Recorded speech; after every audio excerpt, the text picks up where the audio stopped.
Have you ever felt a place was waiting for you? A job listing that seemed written just for you, pulling you in with an unseen force? This is the story of Alina, a young woman who answered such a call and walked into a nightmare woven from forgotten memories and silent whispers. Tonight, we delve into the chilling tale of the Night Nursery. Alina, just 24, was looking for a new start. The job posting for a night caretaker at St. Bridget's orphanage felt like fate. It was an old building, cloaked in ivy and secrets, where rain always seemed to whisper against the windows. The head caretaker, Ms. Corrin, moved with a quiet reverence, her voice a low hum, as if the very walls were listening. Her final words of advice lingered in the air long after she spoke them. The night hours are quiet, but never ignore a child who calls for you. This wasn't a suggestion. It was a dire warning. Elena's first walk through the sleeping wing was unsettling. The air was thick, heavy, as though the entire building was holding its breath. 12 beds, all neatly made.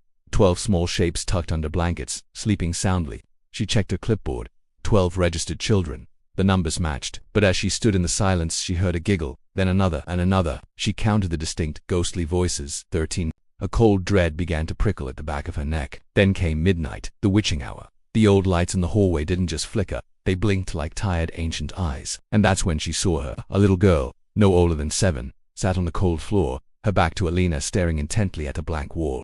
Her nightgown was from another era, faded and delicate. Elena's voice was a soft whisper, trying not to startle her. "Sweetheart, what are you doing out of bed?" The girl didn't turn. Her reply was flat, devoid of emotion, and it froze Alina where she stood.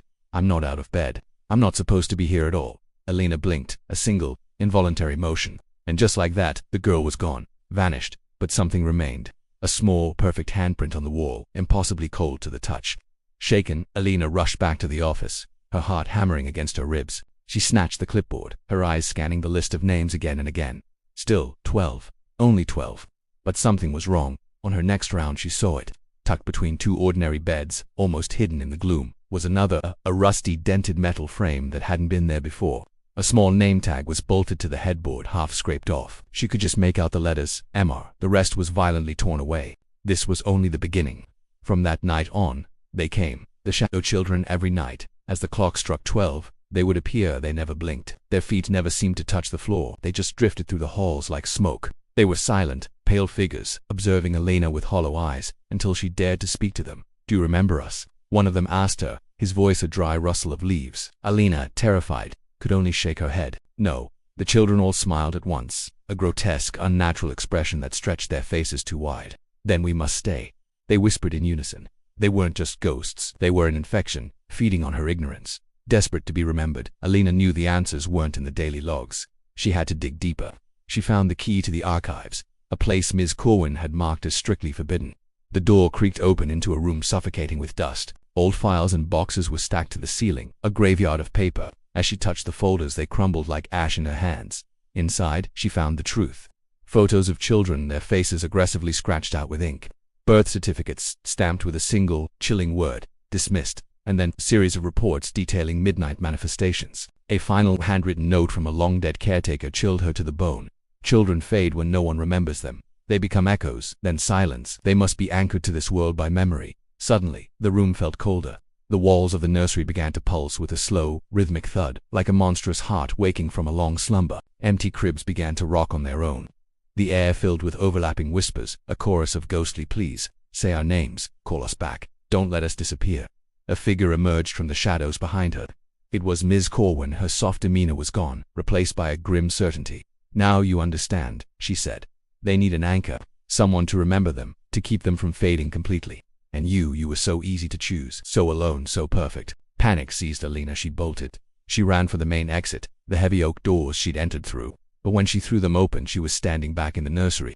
She tried another door, one that led to the kitchen. It opened back into the nursery. Every hallway looped back on itself. Every escape route was a trick. The shadow children were all around her now, their forms becoming more solid. They followed her, their tiny, freezing hands reaching, pleading, their presence draining the warmth from the air. She was trapped. Back in the main dormitory, a small boy stood directly in her path, blocking her way. His eyes were dark, empty pools reflecting the moonlight. He looked at her, and his whisper cut through all the others. "If you leave, we disappear forever." The other children echoed his plea.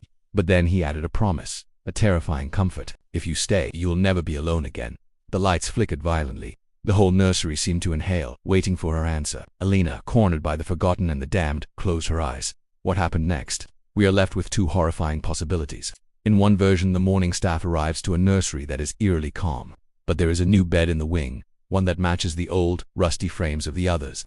On the name tag, a single word, Alina. And if you look closely at the old group photograph on the wall, you can just make out a new face in the back row. A faint, translucent silhouette of a young woman, her eyes as hollow as the rest. But perhaps Alina chose a different path. In another ending, she fights back. She doesn't stay, she doesn't forget. She takes the forgotten files, the scratched-out photos, and the dusty records and sets them ablaze. She burns their painful history, not to erase them, but to set them free. As the flames consume the paper, the entire orphanage groans, collapsing inward on itself like a dying memory. Elena escapes the sole survivor of St. Brigid's. But she is never truly alone. For the rest of her life, every time she catches her reflection in a window or a mirror, she sees them.